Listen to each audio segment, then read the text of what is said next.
حياكم الله. الشوط الأول ينتهي التعادل السلبي 0-0. طارق، شوط أول سلبي ما في أهداف، ولكن ما فيش أهداف صحيح، ولكن الشيء يعني اللي أدهشني أنا صراحة هو ردة فعل الإيجابية بالنسبة للمنتخب السوري في بداية المباراة.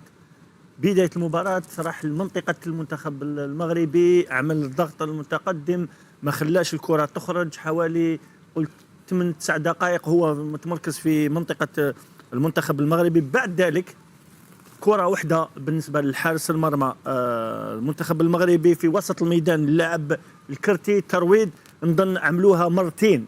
المنتخب المغربي عرف كيفاش يخرج بالكرة، ماشي على المدافعين ولا مباشرة من الحارس إلى وسط الميدان. مرة أخذاها اللاعب الكرتي وكانت عنده أريحية في الاستقبال وحده، ثانيا بدون رقابة، ثانيا اللاعب زحزوح لما عمل الكنترول الترويض بدون ما يشوف الكرة.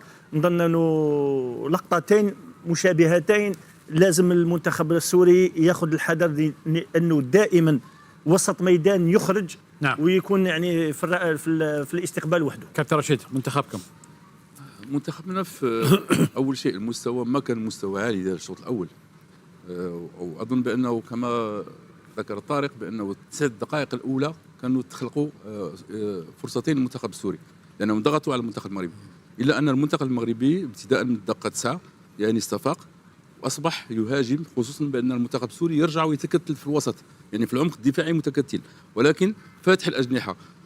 فلهذا السبب زحزوح يدخل الوسط كرقم 10 والاطراف يمروا من هذا، وبدا يخلق الفرص على اليمين على اليسار بتنوع في اللعب، الا انه الاستحواذ كان غير فعال لان هناك اصابات.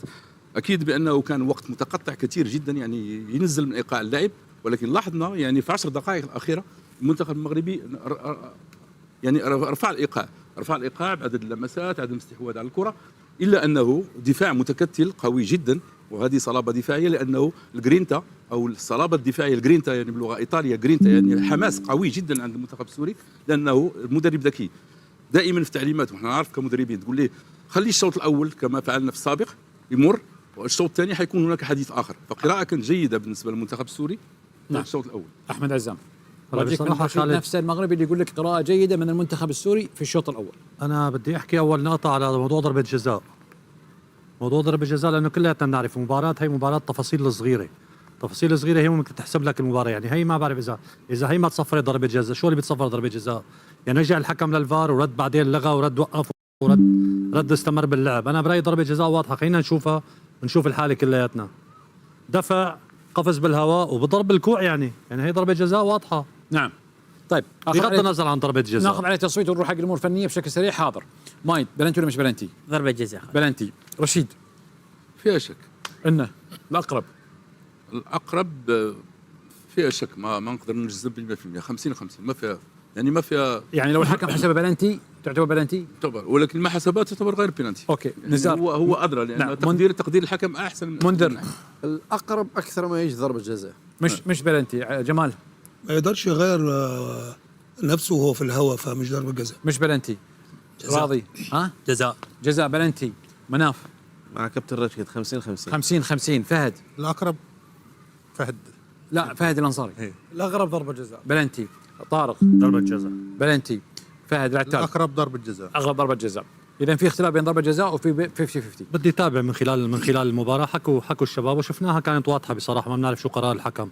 بدانا المباراه بشكل جيد، ضغط عالي طبعا بالثلث الهجومي بالنسبه لنا، وهذا الشيء اثبت انه نحن جيدين بالكره وقت تكون عم نعمل ضغط عالي من خلال المباراه. احرجنا المنتخب المغربي كثير، اتيحت لنا طبعا عدة ضربات ركنيه كان ممكن نحن نحسن نسجل، بس على ما يبدو واضح الشكل انه نحن الشكل الهجومي مفتقرين لهذا الموضوع.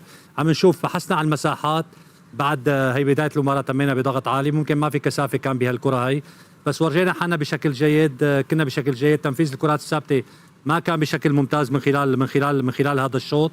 بعد الدقيقه 15 نحن تراجعنا وخلينا الكره للمنتخب المغربي، صرنا نعتمد على التحولات اكثر، فرض سيطرته المنتخب المغربي. صرنا نتعود او صرنا نتحكم بموضوع طبعا ضغط بوسط الملعب واعتماد على التحولات الهجوميه. نعم. اللي نوعا ما كان فيها احد الفرص هي عم نشوف لمحمود الاسود، لو كان تعامل مع الكره بشكل افضل كان بشكل افضل. طيب. من هيك في الجانب المقابل كابتن جمال كان في انضباط تكتيكي من لاعبين منتخب سوريا في الشوط الاول جدا جدا عندك حق.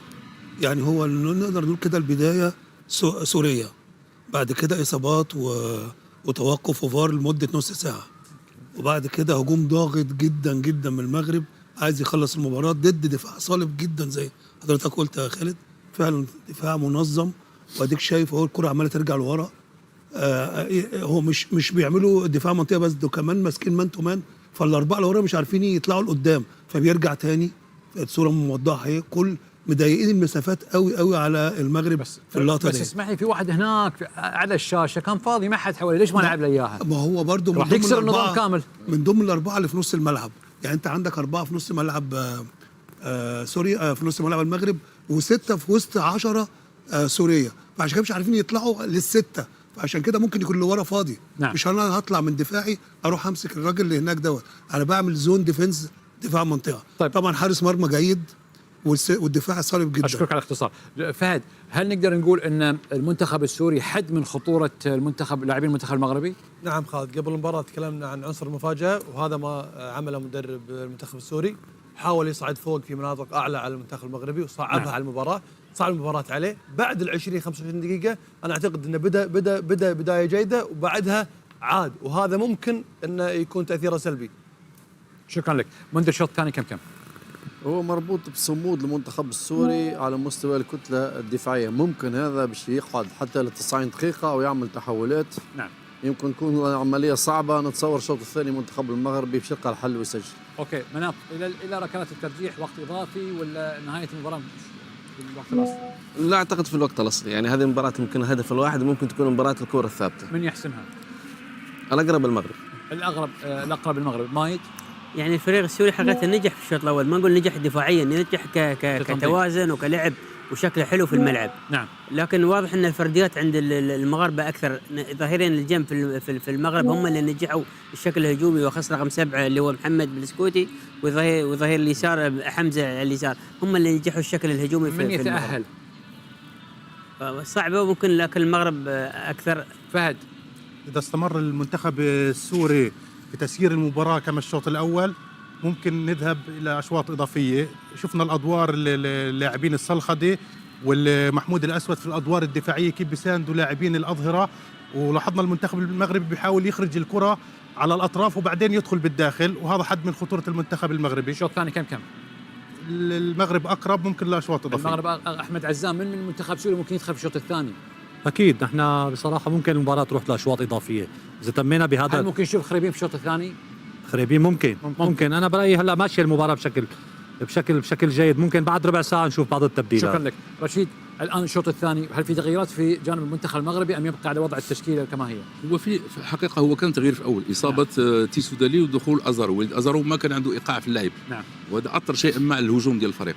اكيد بانه هذه المباراه ديال المغلوب والمخزون البدني حيأثر، خصوصا اللاعبين حيضعوا عندهم حسابات من اللي يصل، ولكن المنتخب المغربي هو الاقرب للتسجيل خصوصا بعد الدقائق الاخيره من الشوط الاول. منتخبك قادر ان يحسم اللقاء في الشوط الثاني؟ قادر ان شاء الله فنيا بناء على معطيات الشوط الاول. فنياً. طارق، من يفوز؟ والله انا اشوف انه المغرب هو الاقرب في الكرات الثابته. في الكرات الثابته. فهد، توقعت؟ المغرب. مناف، من قلت؟ المغرب. راضي شنيشل؟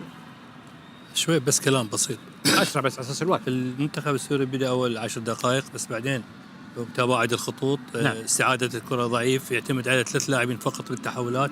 الفريق المغربي تقريبا من 10 دقائق لاخر المباراه مستحوذ على اذا بقت الوضعيه على هذا الوضع. انا نعم. اعتقد الفريق المغربي اقرب. شكرا لك. حد ما توقع فيكم؟